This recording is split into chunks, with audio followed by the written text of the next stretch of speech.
right, let's see.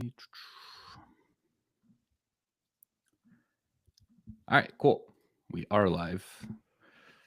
Let me just retweet it.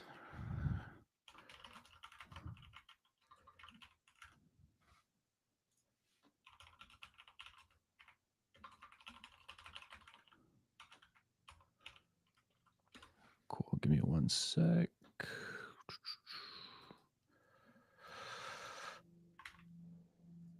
All right. Nope. Yolan, man, thanks for, I guess, technically coming back on the show. Although this is a live stream, and the first time we did this, it was a podcast episode, which seems like forever ago. Because time just absolutely flies. And then we met in person, and funny enough, in Sacramento for a Sacramento Kings game. So that was pretty cool, and that was still when you're with the Athletic. So I guess that might be a good good starting point for us. I know you put out a video about leaving the Athletic on your YouTube channel, but just why leave at the time that you did, and kind of what are you envisioning as your content future and the future of Jovan? Yeah, it's been an existential summer for me, just really going through what I want to do and what my future is going to be.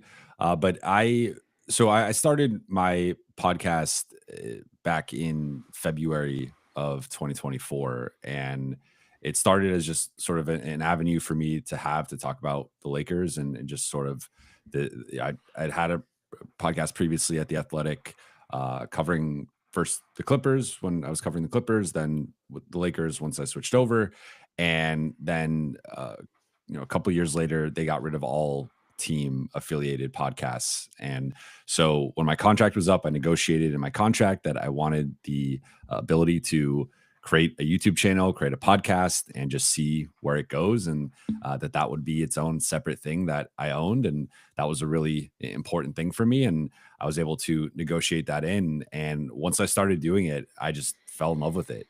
And I realized like that was the way I felt like I was expressing my views and opinions and reporting in the best manner, in the most effective manner. And I started to realize like I go back to USC, which is my alma mater, and speak there, a couple times a year or so. And I was speaking to a summer school class, and I asked that this was last summer. I asked them like, how many of you consume sports content through writing? And not a single person raised their hand in the classroom. And I asked, how many of you consume your sports content through video or social? And the entire room raised their hand. And that to me was like symbolic of the shift of people just don't read as much anymore. And there has been this real shift toward podcasting and short form content and YouTube content. And so I'd been aware of that. It's hard to do that and being a beat writer. And last year I was basically killing myself where so after a game, part of my thing is I go live after every game. So, and I was traveling full time essentially, where I went to over 30 of the 41 road games and then all the playoff stuff. So it was like I would, say games at 7, game ends at 9:30. I'm in the locker room, talking to the coaches and the players until at least 10:30 or so. Then I would go live, either go home or go to my hotel live hour and a half, and then edit that. Like that goes up to YouTube. Then I edit the audio, put that up on audio platforms. Then I finish writing, and so I would be up till 3 or 4 a.m. basically every single game night. And it just, I was living like this nocturnal lifestyle, regardless of time zone. And so it just got a little bit too much for me. And I realized like midway through last season, I was like, I can't do this anymore. I don't want to be a beat writer anymore. I don't want to write anymore. I want to be a podcaster. I want to be on YouTube. So I would say like midway through the season, like December, January, I had that realization. And then it was about how do I continue to build this out and make it sustainable. So that's been what I've been working on, honestly, all year. And I think I'm in a good spot right now, but obviously a lot more work to do. Yeah, it's a really good point about I guess just the dip in reading. And there's statistics and facts too on just like people reading books, how it's just been trending downwards for how many every year, how many years. and everything is video now, podcasting, TikTok, Instagram, all that good stuff. So I do think though at some point there's going to be a shift back. Like I think people are probably going to get tired of the video stuff. I don't want to say tired, maybe, but I do think that slowly but surely people are going to shift back towards reading and back towards books. When that's going to happen, I don't know, but definitely for the time being, like I just think being on video, as you alluded to, is the way to go. That like the lifestyle of a reporter for a team um seems pretty tough. Like I feel like a lot of people who want to be in sports, they see, oh, Jovan's reporter for the Lakers, like, oh, that's my dream job, that's the lifestyle I aspire to have. But maybe give people like the like honest kind of black and white breakdown of what that life actually entails. Yeah, so I want to preface this with just stating that I am incredibly blessed and fortunate to have been a beat reporter for 7 years, and some beat reporters only last a few years, and like there are very few guaranteed jobs in this industry, and that is one of the workhorse jobs in the industry. So I want to preface any downside or underbelly of the job with just that as like a foundation of I enjoyed my time as a beat reporter, and I would not change it for anything in the world. Um, I would say that the big things with it are you just have no social life. And I tell people this who are trying to get into sports, like say goodbye to nights, say goodbye to weekends, say goodbye to holidays. I missed my best friend's bachelor party because it was late in the regular season, and there was a chance that the Lakers were going to fire their coach. And I was the best man at his wedding and gave like a best man speech, and I couldn't go to his bachelor party. So I've missed several bachelor parties. I've missed several birthdays and like big events with close friends and acquaintances and stuff. So like it's just and even family. Like it's just you kind of have to put everything to the side where it's almost like like missing a game. I've almost equated it to like taking for the average 9 to 5 worker, almost missing like 2 to 3 weeks of work is like missing like one game. Like and it sounds a little ridiculous, comparing it that way, but like that's kind of the way it's viewed internally from like your bosses or whatever. Like as a beat reporter, you just are not supposed to miss games. So even games I wouldn't go to on the road, I would still be covering from home. So I think like you just your job is your life, and so I would talk about like being up till 3 or 4 in the morning.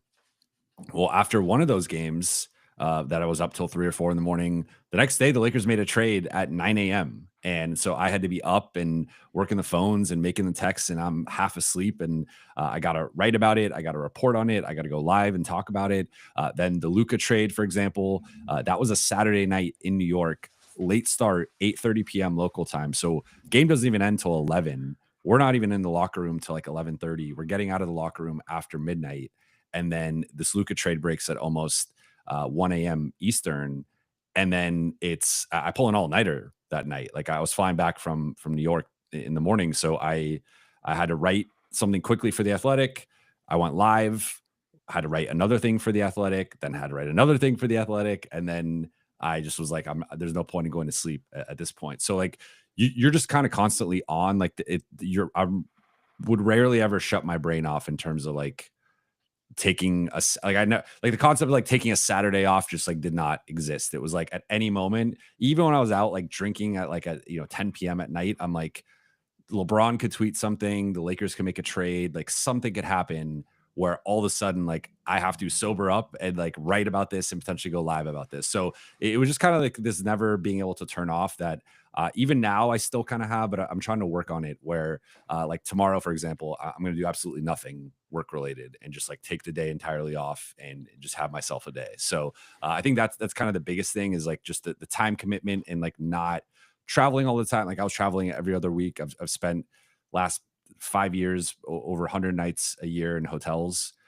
So like that's just a big part of it. You're traveling commercial, which they're paying for it, but like you're also, sometimes have to sit in like a middle seat in the back, and you're next to a baby, and like that's your one time to sleep, and then you don't get to sleep. And like, so it's just a lot of stuff with with the travel and the lifestyle that is tough. But again, to bring it back to the beginning, like I wouldn't change it for the world. Do you think that's true? I mean, I'm not trying to compare beat reporters, and that's not the point of this question. But like, do you think that there's some added pressure covering the Lakers? Like, I mean, we always 100%. joke around. Like, I'm a huge Kings fan, but like, I have to imagine like covering the Kings and covering the Lakers is a little bit different.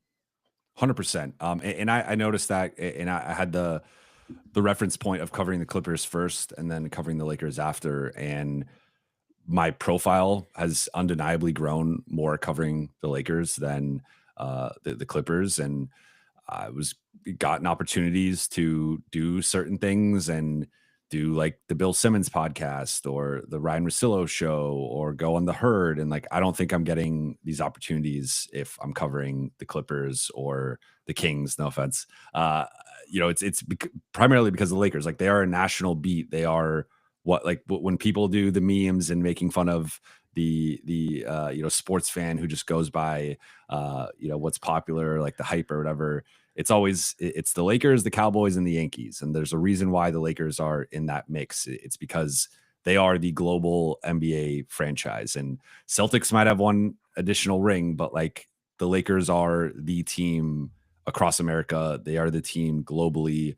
So I think having that, I've even seeing my audience in the demographics breakdown, like I have a huge following in the Philippines, and like the Lakers are just like a global, like they're everywhere. So I think it's certainly an added element of pressure, and also thinking about like, so the LA Times covers the Lakers full time, and that's one of the biggest newspapers in the country. Like I would put them in the top 3 or 4.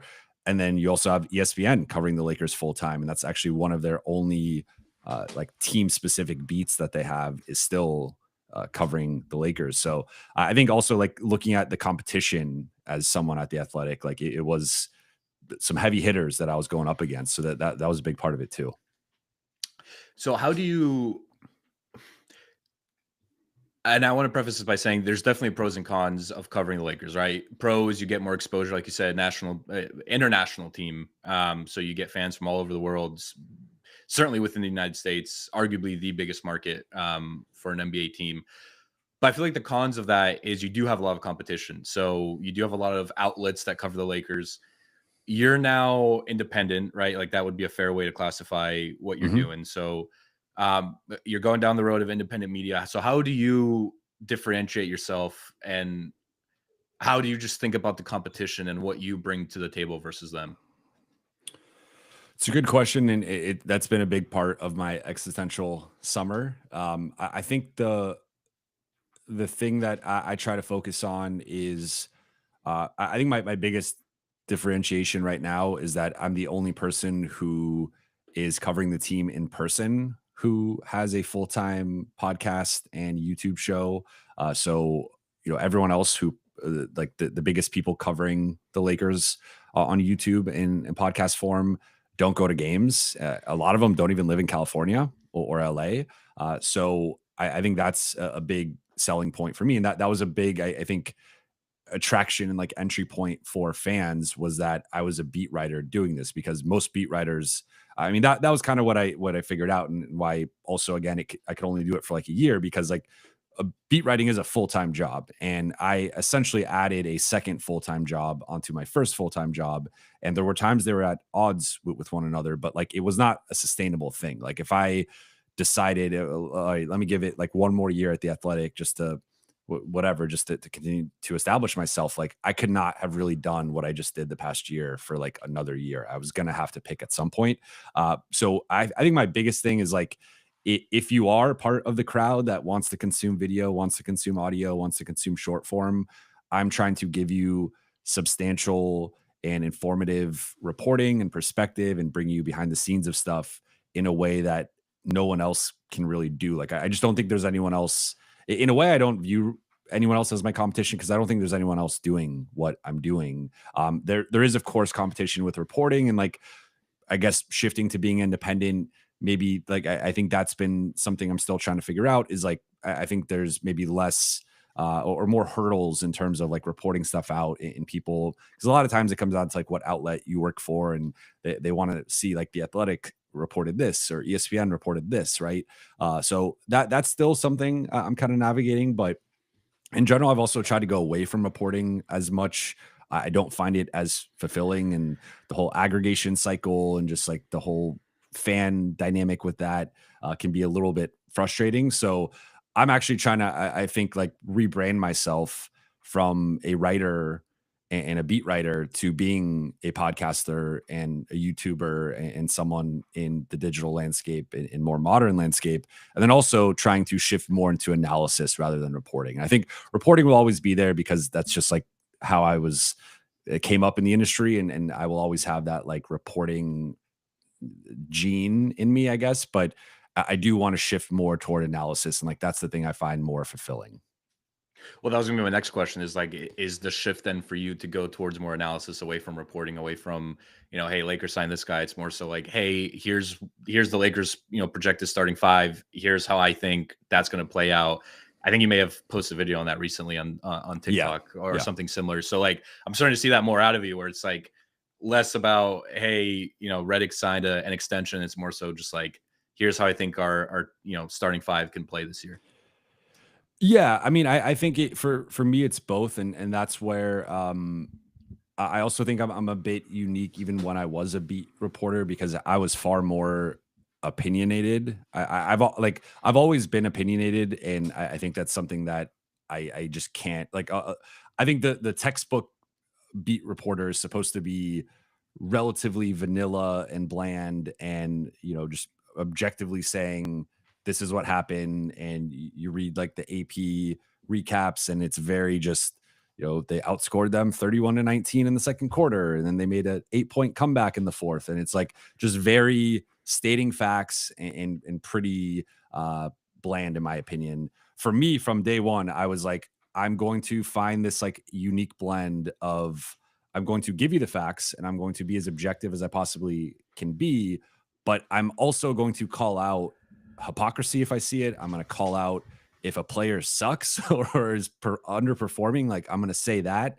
And so I think about like what one example that I've often thought about in reference is like there was a thing a couple years ago where the Lakers benched Austin Reeves, D'Angelo Russell, and Rui Hachimura, and went with this weird lineup around LeBron and AD with Torian Prince, Cam Reddish, and Jared Vanderbilt. All guys who were supposed to be more defensive minded, but very limited offensive players, very limited ball handlers, passers, shooters, all that stuff. So I was like, this is insane. And I remember the coverage around the time, and I'm not going to specifically name anybody, but it was like they were like drinking the Kool-Aid and trying to be like, well, they need to get better defensively and like da da da da da. And like, it was kind of like the collective beat and the collective primary people covering the team were carrying the water, so to speak. And I was just like, this is insane. Like I wish I had my podcast at the time because I would have ripped it then. But like I wrote a column just being like, this is crazy that they're benching their third, fourth, and fifth best and highest paid players to start this like weird lineup that it just does not make sense in 2024 or 2023. Like, so that's just how I've always been as a beat reporter. So I think I've carried that over. But to your point about like, I am trying to shift more toward analysis, but I think there's a way to do, I'm not trying to be a fan analyst. Like I'm still trying to do this at a high level where I am incorporating some reporting and like, I think informed opinion on a lot of this stuff. Yeah, I was gonna say something. I completely lost my train of thought. I actually just recorded a podcast today with he was a former NFL athlete and he's trying to get into like the whole content game now too. And we were actually talking about his content strategy. I'm like, oh, I kind of asked him the same question. I was like, like what differentiates you from other former NFL athletes who are also breaking down film and doing all these things? And he was like, well, like, I was a defensive lineman. I'm very familiar with the, defensive line play, offensive line play. So I feel like I can focus on that specific part of the game and kind of bring that to fans and the audience. And so I think you have a unique perspective because you, like you said, like you're in those rooms, you're still in those rooms, like you have kind of seen the way that the team operates and kind of what goes on behind the scenes. And now you can bring that to light, and brings me to my next point, which I now remember. The fact that you're independent, like you don't need anyone's permission to post certain content. Like you post whatever you think is necessary, right? Like obviously you're still trying to, uphold your image and be this beacon of, like you said, informed opinions and not just, spewing out whatever. But I do think that's another positive thing, which is when you're independent, you can kind of just do whatever you want. And this is in no way a shot at any company. It's just the reality. It's a good point. And the one concern with that is that, like, so let's go back a few months and say I'm still with the Athletic. If I were to report something or say something on a podcast or upset or offend the Lakers in any way, if they tried to revoke my credential, it would become a big thing where the Athletic would push Mm, back. It would probably somehow get out and become like a bit of a storyline of the Lakers have banned or revoked the credential of Jovan Buha, the Lakers beat writer, and like the Athletic would maybe have like a statement or something. Like it would get into like this kind of messy, petty thing if it was like escalating that way. Now, if I say the wrong thing or report something they don't like, or like if I was covering the Clippers and I reported the Pablo thing, like I'm getting my credential revoked and I'm not going to be allowed in the building. And there's really like I can make a stink about it, I could tweet about it. It's probably not going to do anything. Maybe I could talk to the league and like get them involved. So there is a little bit of like a risk reward battle there where I am trying to push that envelope and see how honest can I be about certain things? What can I say that I couldn't say before? But the downside is such that if they really wanted to just revoke my credential, like they could, and it would be much harder for me to fight that battle. Whereas when you got the backing of a big corporation, they will often go to bat for you, and there will be, I think a better resolution. So that's the one thing. But yeah, I mean, I am trying to toe that line of like, how can I be more honest and really in some situations just say what I think or what I know and not get in trouble for it. but that seems kind of like, I mean, I don't want to get into, I don't want to pose certain questions here, but it does seem kind of weird that like if that you can get your credentials revoked from just stating certain opinions that you have. Like, I mean, there are certain things, right? That like if you say, it's like, all right, you probably shouldn't have said that, but yeah, it just seems. I guess I never even considered that. So when you bring it up, like my first initial reaction is like, I don't know, seems a little petty, but I mean, I'm obviously not in the business. I'm not, in those rooms, and I'm not I think obviously. it would have to be a certain bar, but like Yeah. if I call like if the Lakers had a disaster season and I was like I think JJ Redick should be fired, right? Like Hmm. that's a pretty big thing to say that I probably would not say if I was a beat writer. But Right. and saying that as someone who's in the building, now I'm gonna have to face JJ and like whatever repercussions come from that of, he'd probably want to talk to me about that, right? But like I do think it's like it's still a relatively high bar to reach that point. But I'm using more of an example of like the risk reward of being independent is like it is up to the team to a large degree and to a lesser extent the league of like who gets credentials and um where you sit at games or whether you're tier one or tier two. Tier one gets in locker room, tier two doesn't. So I'm still tier one. I still have the same access I had at the Athletic. I'm still going to be sitting in the same section. Like really not much has changed other than like the working for someone else versus working for myself. But I was more of an extreme example, but like that is something I've thought about of just like if it did get to a point where it was a very contentious situation, like I no longer have the same backing that I used to. I want to ask you this. I guess it's a two-part question, but I think they kind of feed into each other. So, first part is I'm curious because you did mention you're kind of the first person to be doing this, and going the whole independent route. Do you get like weird looks or anything like when people ask you like, "Oh, who are you working for?" And you're like, "Oh, just myself." Buha's Block on YouTube and on podcasting platforms. And then also, I remember when you came on the podcast, you had said, you know, you had said the advice of like, oh, always bet on yourself. Like that's why you chose a career in sports journalism. Like that's why you're doing what you're doing. And I feel like time and time again, you like continue to show that, like, through your action. Like, here you are again betting on yourself, right? Like, you leave the athletic, you're doing your own thing, you're betting on yourself, you're doing this independent media. So I guess kind of a two-part question, but in reality, I think they kind of feed into one another, and just where this confidence of betting on yourself comes from. It's a really good question. I don't know if it's the millennial in me and like growing up in the generation where we were told, we're special and we could do anything. But I guess that message kind of stuck with me, and it's been something that's been a guiding force for me throughout my career. I also think like I had, and I've talked about this before, but like I had success early where in college I started freelance writing for ESPN, and I was writing for ESPN at 18 years old. And I think like getting a taste of that, it was like, so I had like the success in college. And then I was expecting like, I'm going to get, I wanted to be like, at the time, Pablo's star was rising, but I was like, oh, I'm going to be the next Pablo. Like I'm going to come out of school and I'm going to get hired by ESPN and I'm going to be a national reporter and this and that. And it was like, once I actually hit the job market, despite I think having a pretty impressive resume for a college student, it was like, that's not where things were at that time. So I went to Fox Sports for a couple of years, went to ESPN for a couple of years, but I was an editor in both places. I was more behind the scenes and still kind of knocking on that door of like trying to figure out how to get into the industry on the reporting side. But I think for me, like once I had that taste, I was like addicted to it. And I was like, I can't imagine doing anything else. And I need to find a way back into that. So I think the early part of my career was finding a way in. That was eventually at the Athletic covering the Clippers. And then once it was with the Clippers, it was like, how can I continue to rise? And then the Lakers opportunity came about. It was like, all right, that's the next step. Then the last few years, it's been like, I feel like I'm plateauing. Like, how do I reach the next level?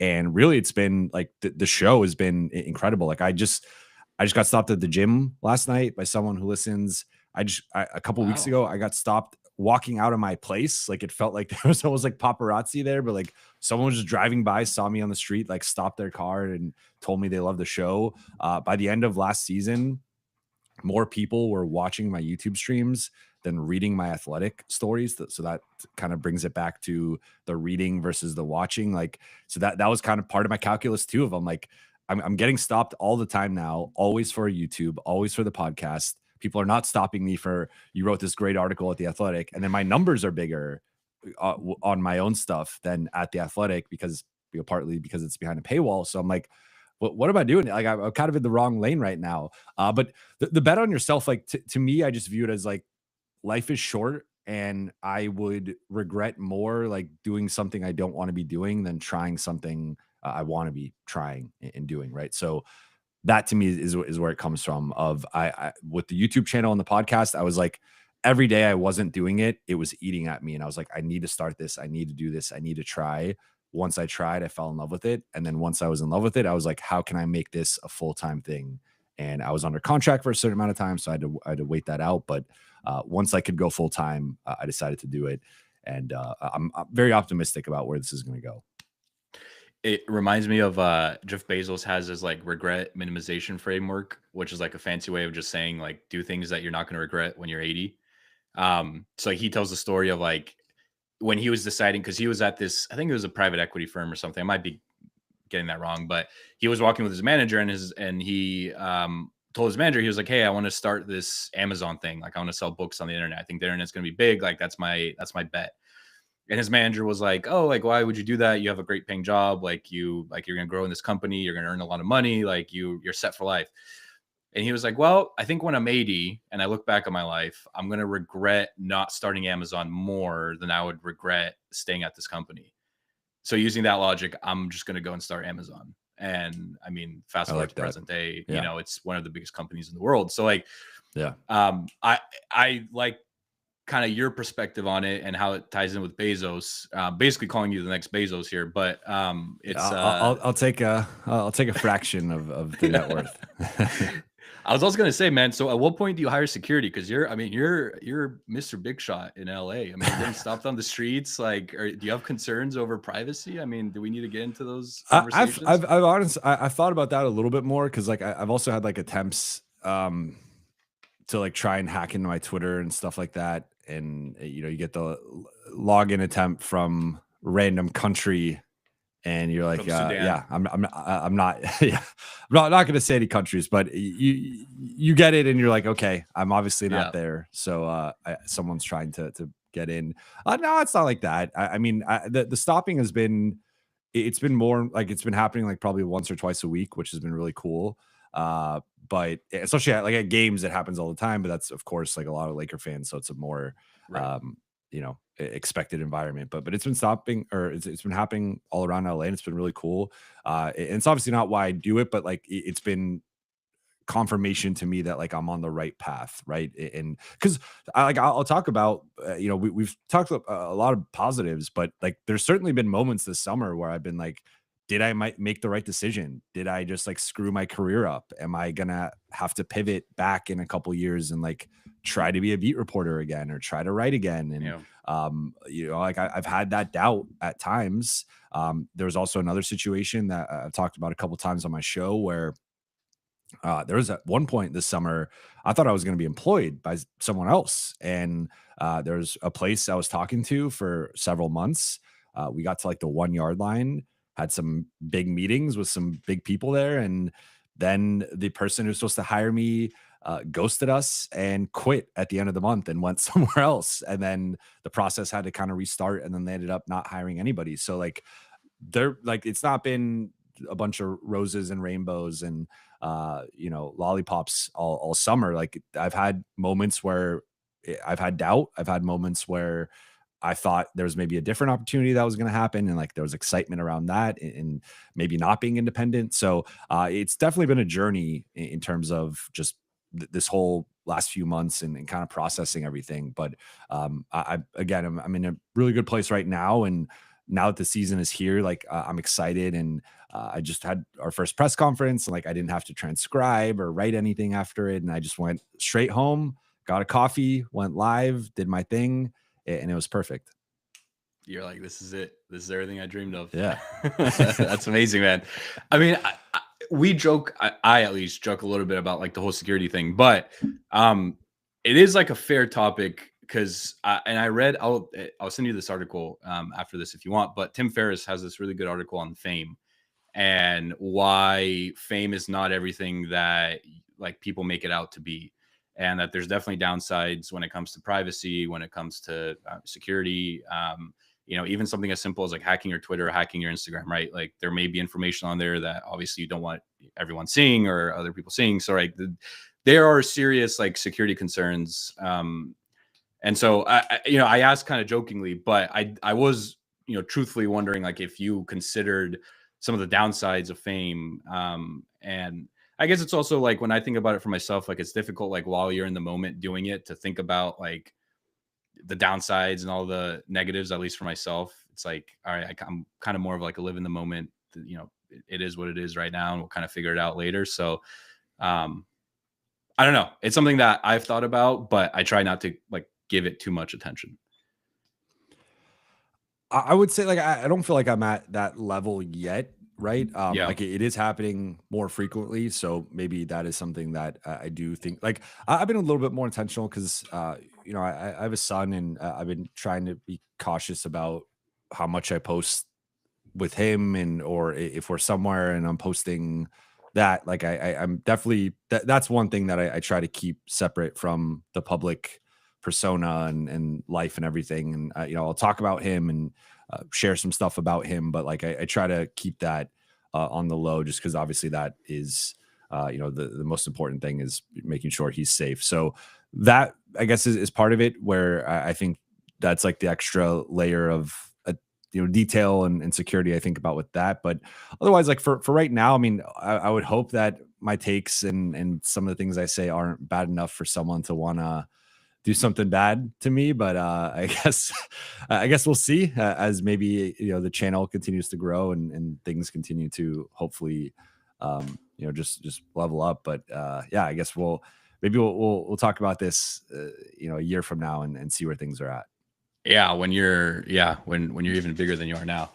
Yeah, I mean, obviously, man, I joke around. For those watching or listening, Jovan's a great guy. Thank you. But I know we have 10 minutes left because you have to run. I did want to touch on some Lakers things because Mhm. you're obviously known for your Lakers work. I don't think we talked about this when it happened, but the whole Luca thing. I know we're a little behind the eight ball here, but I will say the Luca trade happened on my birthday, so that's a pretty big milestone. And I'll always remember my 28th birthday, and I'll remember exactly where I was when I saw that Luka Doncic got traded to the Lakers. I still remember reading that tweet and being like, okay, either Shimes got hacked or something happened. Like, there's no way he actually got traded. You Mhm. were obviously in the thick of it. So give us like a little behind the scenes. Like, how did the trade go down? How did you hear about it? And then what were next steps? Yeah, so, as I mentioned earlier, we're in MSG, we were in New York, and Lakers just had this huge win over the Knicks. Saturday night, prime time, ABC game. Anthony Davis is out. LeBron goes for, I want to say 38 points, almost drops 40. And one of their best wins of the season. The team is riding high. They're starting to kind of come together and gel. And the locker room was like as happy as it's been all season. And then uh, it's a Saturday night in New York, so people are trying to get out, and so all the New York media leaves, and it's just the LA media. There's a few of us in there, and then uh, uh, there's an international reporter the few spots down, and he just yells out, "The Lakers just got Luka Doncic," and we're all just like, "Wait, what?" And then we all go on our phones, go on Twitter, and or X, and we're like, we just don't believe this. And then I think Bobby Marks tweets something about this is real. Shams clarifies that he wasn't hacked, and then all of a sudden, it's like we're all freaking out. We're all making calls. We're running around. MSG security is not the friendliest security, let's say. So we're like in the hallways trying to find spots that we can kind of be like separate from each other to ask people questions and get information. And they're like kicking us out of all these different pockets of the arena. So it was like a frenzy. And I even like once it still took me like so long to process like what is going on here. Like why is Dallas doing this? How long has this been in the works? How did no one know about this? Like it was just the craziest storyline I've ever covered in my career. But yeah, like that night I ended up writing like 3 stories, going live for about an hour, and I pulled an all-nighter. My wife was on the trip, and she was not thrilled about it because in the morning we're like, oh, let's go get coffee, let's go get breakfast, let's go shop right Sightseeing, before right? the flight, and then I was like, my day's over. Like like I'm staying up all night. We're unfortunately gonna have to cancel all our plans.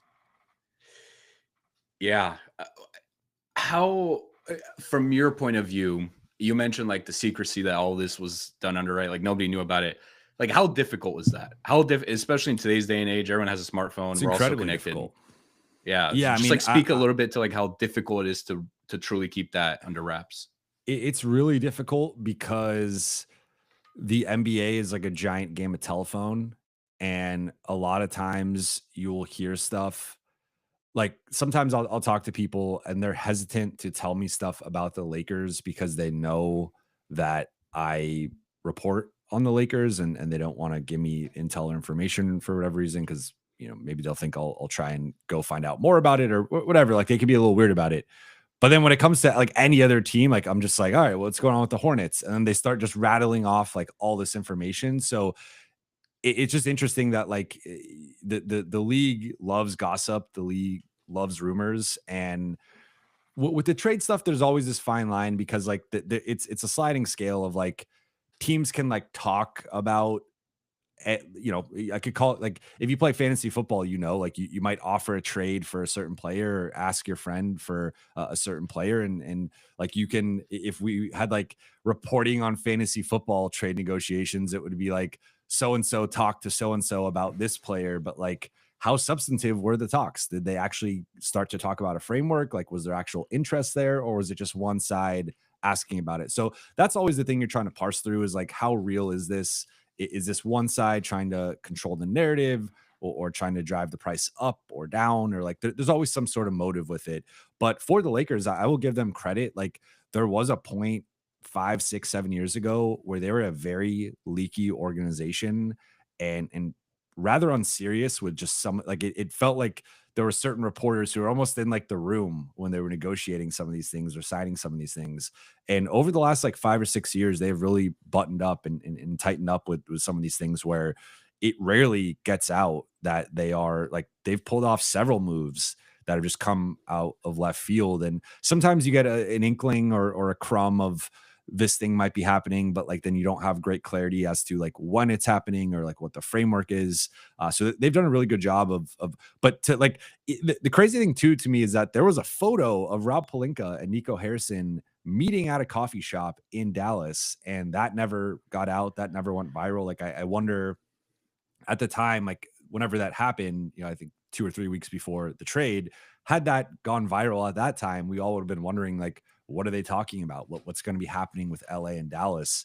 But that just never came out. So it's really difficult in this day and age to have a trade of that magnitude that's talked about for that long because they negotiated for almost a month. Like, so to keep that a secret for almost a month, like I talked to multiple Lakers people who are close to the front office and ownership and in that circle who had no idea that this was being worked on. So like they really kept a tight circle with that. I also imagine like if that photo had gone viral, like just thinking like, oh, Luca is on the table, You wouldn't have thought Luca, no. right? It's like, oh, maybe they're moving a couple, bench guys or something. But then again, like, why Yeah. are you meeting, I guess, with someone over dinner to discuss? I mean, I don't know. Again, I don't know how the NBA works, but it seems like if I they're mean, meeting for dinner, they it have must a be something pre-existing important. relationship because Nico used to be a big exec at Nike and he worked with Kobe. Rob was Hmm. Kobe's agent. So there has been a pre-existing, and that's partly how they were able to negotiate for a month and keep it under wraps is that both trusted each other and they were able to keep it in a very tight circle. But yeah, I mean, it is rare and it is a testament to the Lakers and their ability to keep things under wraps. Like I will give them credit. Last question here, man. What's your take on the Lakers this year? Give us some spicy takes here. What do you think happens? Yeah, so I think they're being slept on, to be Oh, here we honest. go. Like I think Typical Lakers fan. no. I'm just So kidding. like I mean it really depends like how you want to view last season because I think the way that last season ended was so disappointing that for a lot of Mhm. people if you're a Laker hater or doubter or whatever, like you could validate those concerns with the end of last season. But as someone who went to basically every game last year and had an up close look at it, I was like, they won 50 games despite having 3 iterations of the team. They had the pre Dorian Finney Smith trade. Then they go through this big change from D'Lo to Dorian Finney Smith for like about a month and a half. Then they do the AD Luca trade, and then that's its own giant shift and change with last season. You have a rookie head coach his house is burned down midway through the season. He's coaching the Lakers. He's coaching LeBron. Now he's coaching Luca. Like there was just all these things that I think could have derailed the season or could have made it not as successful as it was. But to win 50 games, be the number 3 seed, despite all of the chaos that ensued last year, I think that was a really successful regular season.